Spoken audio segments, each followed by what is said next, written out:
Hi, everyone. Like I said, today we'll be talking about Expensify Chat deploying QA. Why is this important? It's basically, if you think about it, the process that turns all the code that we write into a product that is usable for our customers. So it's kind of an important piece, but it's a little bit of a black box for a lot of people. And so hoping to kind of open up that black box, show everyone how it works under the hood, and yeah, ideally not break stuff while we do it.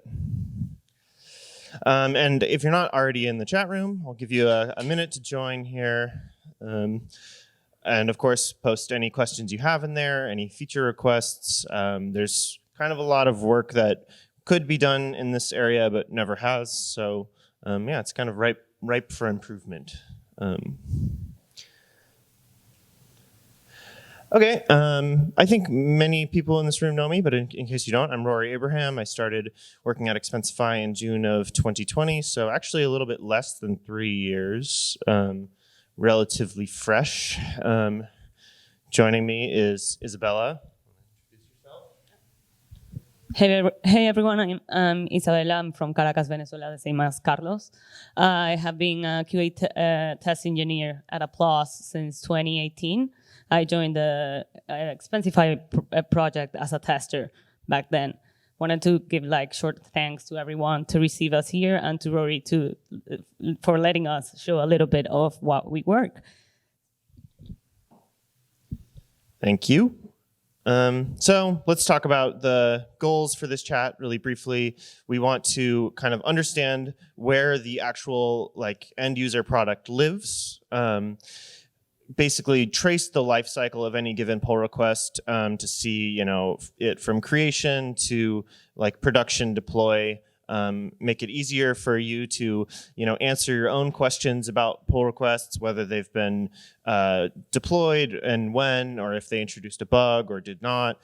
And that's useful for many external contributors in the room because it kind of pertains to the payout timeline, as you know. And then lastly, kind of the most important part of this all, I think, is to just learn our approach to preventing bugs from reaching our customers. Okay, so I'm just going to lay some groundwork before I really get into it and just cover some basic principles. All of our deploy and QA systems happen in GitHub Actions, actually. It's kind of the architecture that facilitates everything. Almost everyone probably knows what these are, but just in case you don't, they're basically small computers that GitHub sets up for us, and we can define workflows that are triggered by events. If any webhook event happens in GitHub, we can set up a workflow that will spin up a small computer, or sometimes a big computer if we tell it to do any number of things for us. And so they run in GitHub servers, and we can control them either by events, or if we want to, we can actually go into the GitHub Actions console and manually trigger certain GitHub Actions with whatever inputs we want. Okay, you probably can't read this slide. I was counting on a little bit of a bigger screen. But this matrix basically covers where everything lives. And so if I'm talking about staging or dev or production, this is really what I'm saying. So I'll just go through it really quick. On iOS, the dev environment you're all familiar with, it runs basically in Xcode. On staging, we run a actual production build and then post it up onto TestFlight. Anyone who's opted into our TestFlight can get the staging app. And then, of course, when we're ready to ship the iOS app to production, it gets listed in the App Store. Similar situation for Android, Android Studio locally. Same thing as TestFlight, except Android calls it internal app sharing, and then the Google Play Store. And then on web and desktop, we just use staging.new.expensify.com and new.expensify.com. And the desktop app, to get the staging version, you just download it from the staging website. Pretty simple.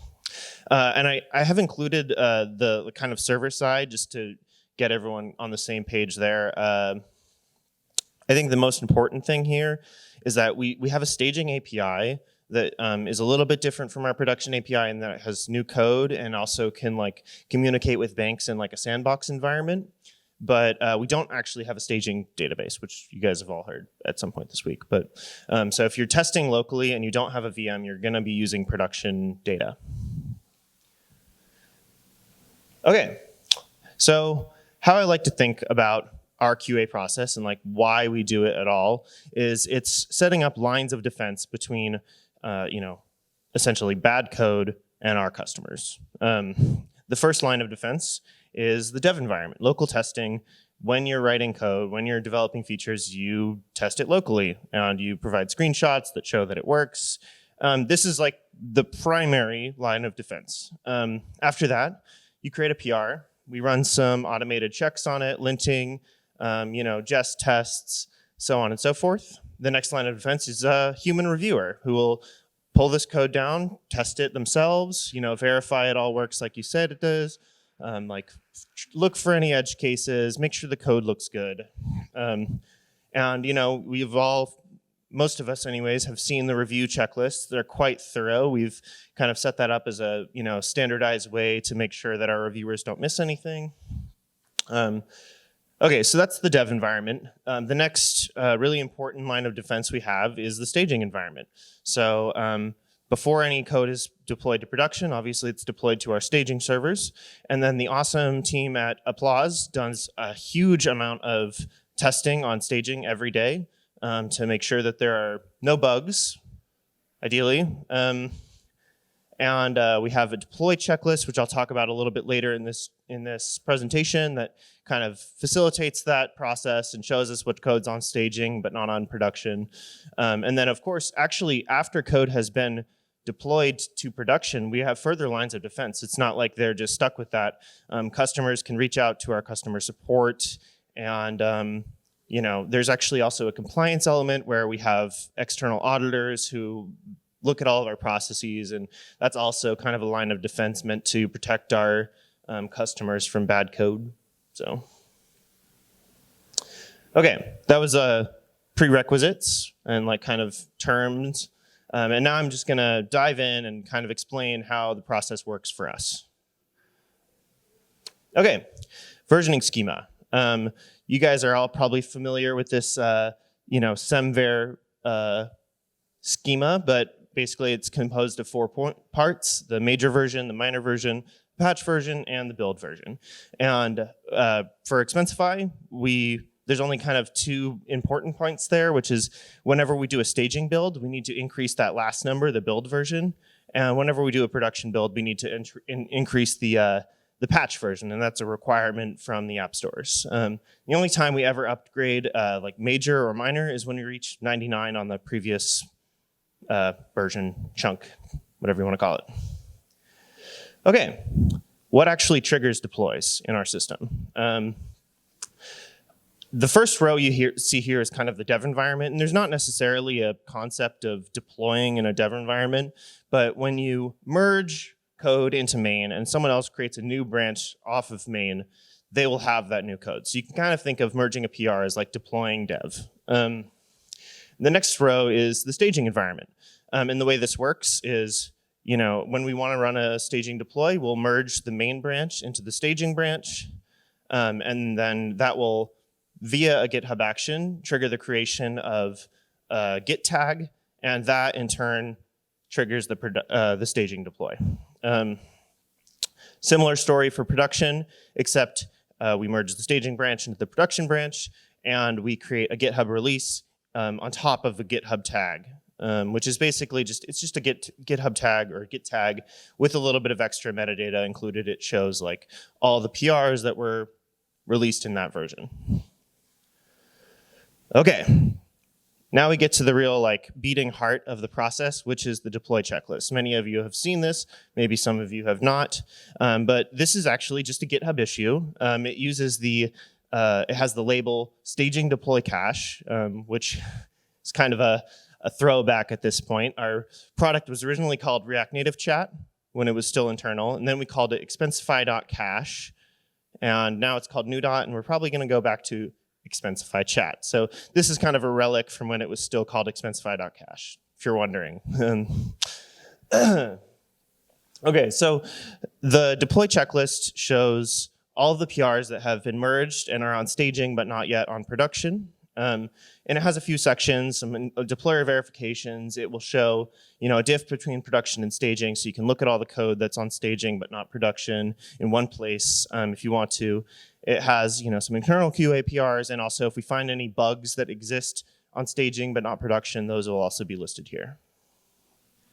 Okay, really briefly, I want to talk about the cadence at which we run deploys and go through this whole process. We try to do it every day. And the reason for this is because if we don't do it every day, it becomes harder to do it every day, which is kind of circular logic. But basically, if the deploy process is not running, no real progress from the perspective of the outside world is actually being made. And so it's very important. And if we miss deploys for maybe a whole week, then the situation gets worse because we have a big backlog of PRs that have been merged to main but not deployed to staging. And so when the diff is that big, it's much more likely that there's a bug hiding in there somewhere, and it's going to be harder to trace the source of that bug when it's found on staging. So that's why we do daily deploys. But there are a few exceptions. We generally don't deploy on Fridays. We call it Don't Break Shit Friday. And the reason is because a lot of our people don't like working on the weekends if things are broken. There's a couple other exceptions. When we do quarterly earnings calls, we will freeze deploys. During IPO, if we're all at some party, we'll not deploy.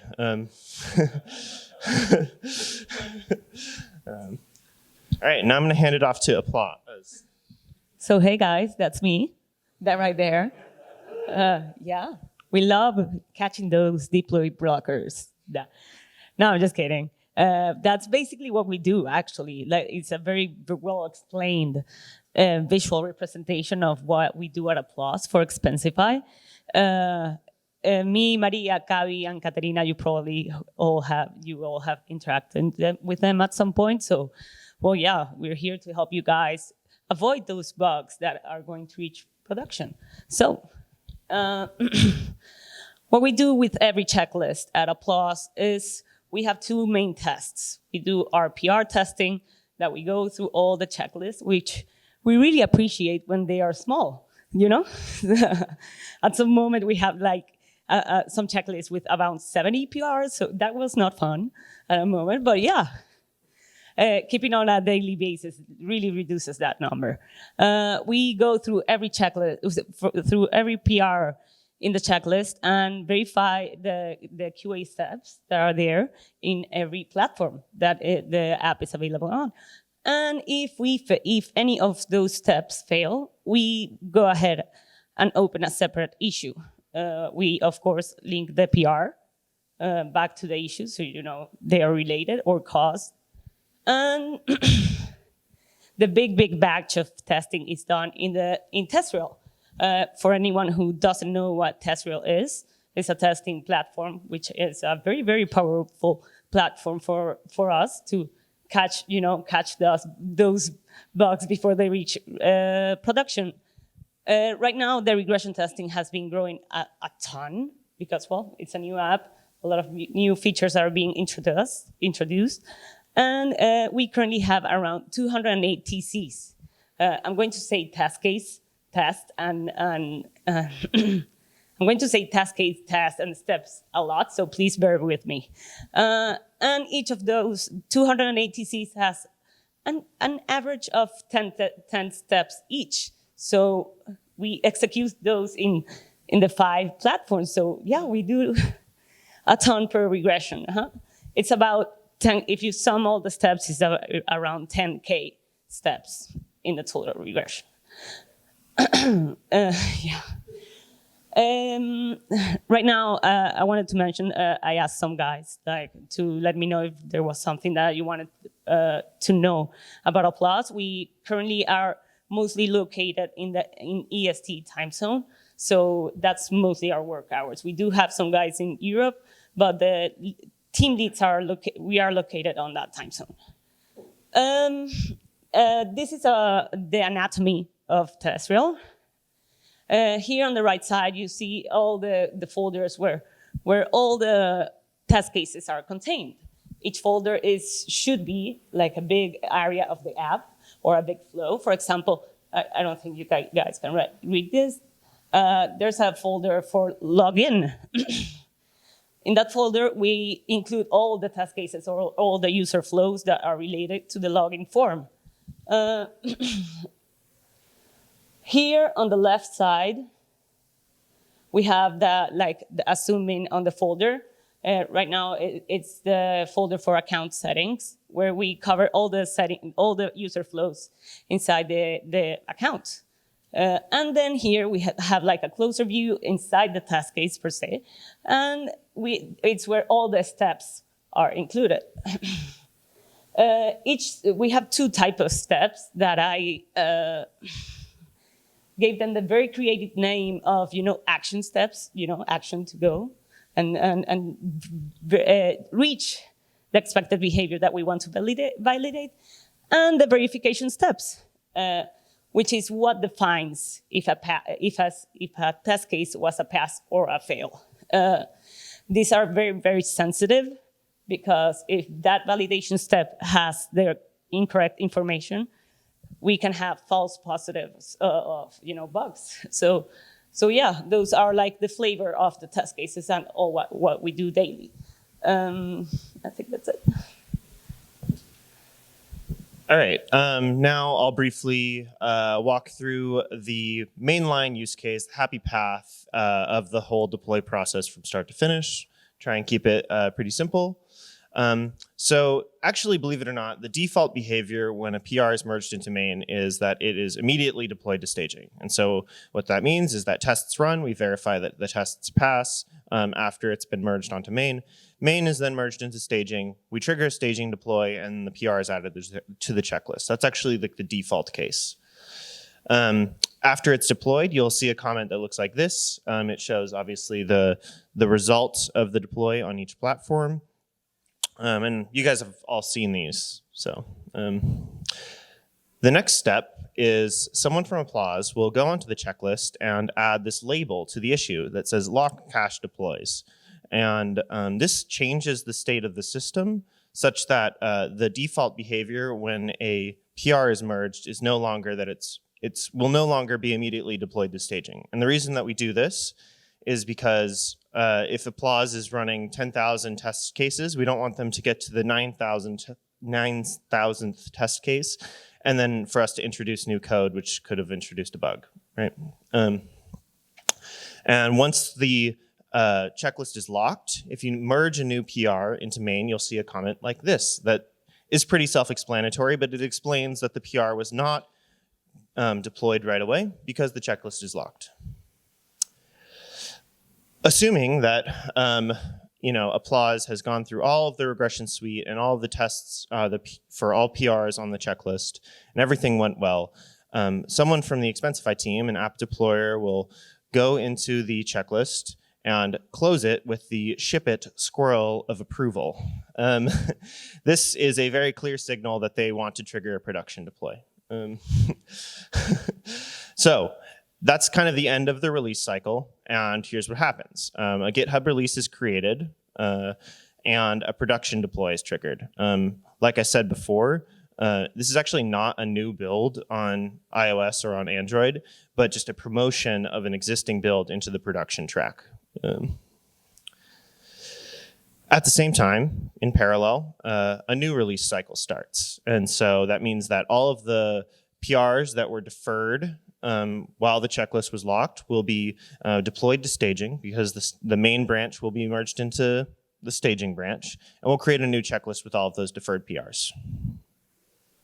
Fun fact, I've never actually seen an empty checklist. I've never actually seen that happen, but it could. You could actually get through a whole deploy cycle without merging anything, and then we'd have an empty checklist and wouldn't know what to do. Oh, really? Okay, and then I'm going to pass it off to. Oh, so you probably have seen this comment from Melvin on the issues that you have fixed. On the fourth point, this one, it is instructed to verify if new regression steps needs to be added to the regression run to avoid having the issue reappear and reach production again. what we basically do as a plus is contain the monster of of what TestRail could become. No, so the first thing that we do after a member of the bug zero team opens the request for an update on TestRail, where they propose new steps to be added, then we validate that actually that those tests can be executed by a plus. Then we go ahead and locate these new tests in the TestRail structure that you've seen before. For example, if the new test involves something with the compose bugs, we go ahead and locate those there. Then we do a short review of the steps just to validate that they have the correct format that I showed before. We go ahead and add them to TestRail, and then if there's like a huge addition to TestRail, we do ask for the Expensify employee to verify those that they are correct, and then if there is a small, we just go ahead and close the issue. All right, so now that we've gone through the happy path, the mainline case, we'll go through the sad path. What if there's a problem on staging? You may have heard of deploy blockers. These are bugs that exist on staging but not production. They're GitHub issues. They're denoted by the deploy blocker cache label. And one note is that ideally they should always be a GitHub issue and not a PR. It's a common mistake we see. And the reason for that is that it makes it easier for us to auto-assign someone to that GitHub issue and have an internal stakeholder who will be responsible for fixing it quickly. They're always treated as pretty high priority, maybe the second highest priority task any Expensifier could do, the highest priority being a fire. If there's a fire room, that might be a little more important, or if there's physical fire, that would certainly be more important. But as indicated by the name, it blocks deploys, and so if there are any deploy blockers on the checklist, it's literally impossible to close it and run a production deploy. Okay, so let's assume that we do have some bug on staging, but not on production. How do we fix it? We will cherry pick or CP a new pull request to staging. And so there's two ways to do this. The most common way and the easiest way is to open a pull request and give it the CP staging label. You'll see a comment that looks like this on the pull request, and it explains how if you merge it, it will be deployed to staging even if there's QA ongoing. And then if you do forget to do that, you can ping an app deployer and they can do it manually in the GitHub console after the fact. Okay, and that's it. Actually, it's pretty simple. That's the mainline and edge cases, and that actually is a pretty good summary of the whole Expensify, deploy, and QA process. I'll talk really briefly about this cool feature that Software Mention built for us recently. These are called test builds. What this does is it enables you to open a pull request, give it the ready for build label, and then someone from Expensify can go into our GitHub Actions console and trigger a test build on this branch. And you'll see a comment that looks like this with the QR codes. And it will run a release build anyone can scan the QR code and install it on their phone without doing any configuration or having a dev environment of any kind. And so this is really useful in a few different cases. The most common one, perhaps, is if we have like a lot of changes, like we're upgrading the React Native version, or we made some low-level change in Onyx that can affect the whole app, and we're just like not sure what we might be breaking. We can use a test build and ask Applause to do a full regression run on the PR before it's actually been merged, and this gives us time to fix things when they're not like deploy blockers. It's really useful. So thanks, Software Mention. Yeah, it's pretty cool, and actually. It's a cool way to demo things to people who don't have a dev environment set up if they want to see something that you've been working on. Okay, seems like there's an image missing in the left half of this slide.